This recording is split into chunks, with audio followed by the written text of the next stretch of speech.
Yesterday, the euro managed to bounce off its near one-month lows despite strong yuan's consumer confidence data. The indicator climbed to 108.7 in October from 99.2 in September, well above the forecast of 99.5. Consumer confidence improved amid growing optimism about the inflation outlook and thanks to the Federal Reserve's interest rate cut. Consumers expect the central bank to continue lowering rates, which would mean cheaper borrowing costs for most kinds of loans and make the cost of living more affordable. Against this backdrop, the US dollar rallied, but the euro soon recovered its losses.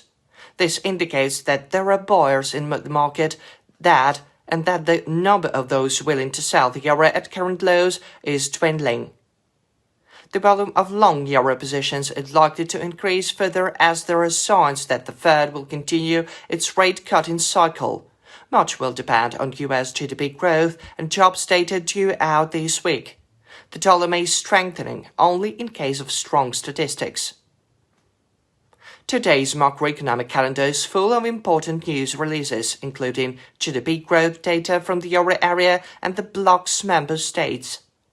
Analysts see the German economy shrinking by 0.1% in the third quarter and by 0.3% year-on-year. Eurozone GDP is estimated to have increased by 0.2% in the third quarter, unchanged from the previous quarter. On a yearly basis, analysts expect economy to expand by 0.8%. In the event of weak data, the European Central Bank will remain aggressive in its easing cycle. In addition, traders may take notice of Eurozone consumer confidence data. Later in the day, market participants are expected to shift their focus to US GDP data. Economists expect the US economy to have grown at a 3% rate in the third quarter, the same as the previous quarter. Signs of slower economic growth are likely to prompt the Fed to cut interest rates further, thus putting pressure on the dollar and allowing the euro and the British pound to extend their gains.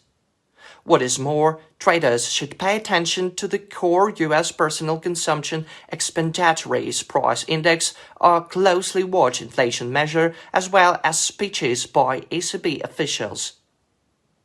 Well, Wednesday is shaping up to be a busy day. In this environment, the euro and the British pound are poised to strengthening, provided, of course, that favorable statistics support their upward trajectory. Now let's move on to the technical analysis. Speaking of the euro-dollar pair, a false breakout at 1.0825 on the back of weak Eurozone GDP growth data will generate a sell signal, dragging the euro down to 1.0794. At this level, buying activity is expected to increase. A false breakout at this mark will allow the European currency to bounce back. If the price breaks through and consolidates above 0.825, driven by positive economic statistics from the euro area, the euro is likely to climb to 1.0858 and 1.0900. At this mark, I recommend going short on the rebound to catch an intraday correction of 35-40 pips. Short positions at 1.0858 and 1.0825 can only be considered after a false breakout. In case of a drop below 0.794, going long on a rebound will be irrelevant at the level of 1.0764, expecting an intraday correction of 25-30 pips. As for the British currency, it continues to gain value within a new ascending channel. With today's macroeconomic calendar devoid of any major reports from the UK, bulls need to protect the 1.2992 level. Its false breakout will generate a strong buy signal, driving sterling up to 1.3030 and 30.55. At this level, it would be wise to go short on the rebound in anticipation of a 20-25 pip move. Short positions at 1.3030 can only be opened after false breakout. In a bear case scenario, if the price falls below 1.2992 on a strong US data, the British pound is likely to extend weakness to 1.2967 and 1.2941.